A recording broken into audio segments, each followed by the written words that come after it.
स्वामी जी, मगर बढ़ता uric acid अगर कंट्रोल ना हो पाए तो क्या डायबिटीज भी हो सकती है? और अगर ऐसा है तो खान पान में किस तरह के बदलाव की जरूरत है? क्या खाने से परहेज करने की जरूरत है और क्या खाना चाहिए? और यूरिक एसिड का डायबिटीज से कनेक्शन क्या है, ये भी यूरिक समझाइए। एसिड के संदर्भ में नहीं, मैं सारे संदर्भों में बोलता हूँ। कोई भी विजातीय तत्व बढ़ता है, चाहे यूरिक एसिड बढ़ जाए, चाहे कोलेस्ट्रॉल बढ़ जाए, चाहे टीएलसी, डब्ल्यूबीसी, आरबीसी, प्लेटलेट्स बढ़ जाए, कोई भी एक चीज खराब चीज बढ़ेगी तो उसका असर खाली एक अंग पर नहीं पड़ता। यूरिक एसिड का खाली असर जोड़ों पर ही नहीं पड़ता, किडनी पर ही, हार्ट पर ही नहीं पड़ता, ब्रेन से लेकर के पूरी बॉडी पर पड़ता है।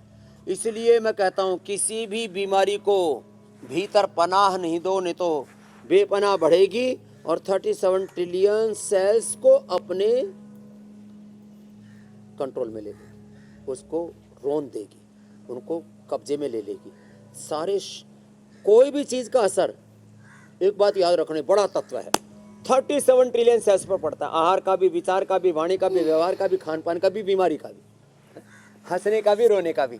जब हम हंसते हैं तो 37 ट्रिलियन सेल्स हंसते हैं, और जब रोते हैं तो 37 ट्रिलियन सेल्स रोते हैं। चाहे विक्रांत से पूछ लो, चाहे मंजू से पूछ लो। हाँ, इधर आ पंडित जी, कितना वजन हो गया था? पंडित जी मेरा, गुरुजी मेरा 6 किलो वजन कम हुआ। टोटल कितना था? 120 हो गया। ओ 120 पंडित जी। हो क्या करता है? मैं व्यापार करता हूँ, पहले क्रिकेट खेलता हूँ। पहले क्रिकेट खेलता था।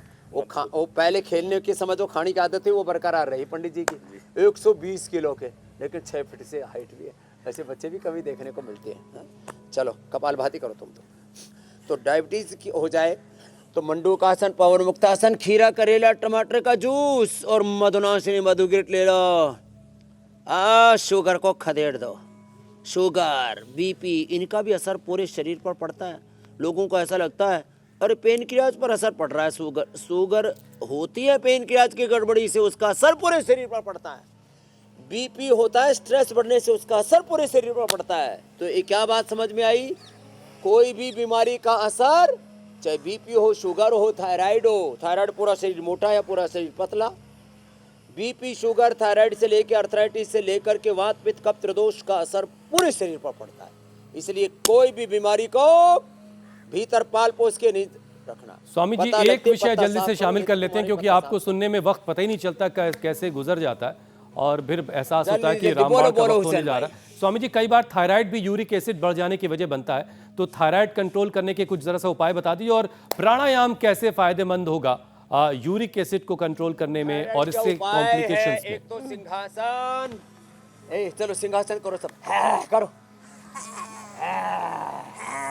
सिंहासन से, उष्टासन से, सर्वांगासन से, हलासन से, मत्स्यासन से, इससे सर्वांगासन, हलासन और मत्स्यासन से थायराइड कंट्रोल होता है। सिंहासन से, और थायराइड के लिए ये सिंहासन ऐसे, पहले तो ऐ कर रही थी, ऐसे दाड़ो, पंडित जी बाहर निकाल, ऐसे। स्वामी जी, लोगों को लगता है कि शेर जो है वो गिर में है, लॉयन सफारी में, लेकिन आप क्या भी है बहुत सारे। 5 किलो वजन कम कर, 6 किलो रे रामा रामा। थायराइड यहाँ से ठीक, और फिर थायरोग्रिड ले लो धनिया के पानी के साथ, थायराइड का परमानेंट सॉल्यूशन। अरे और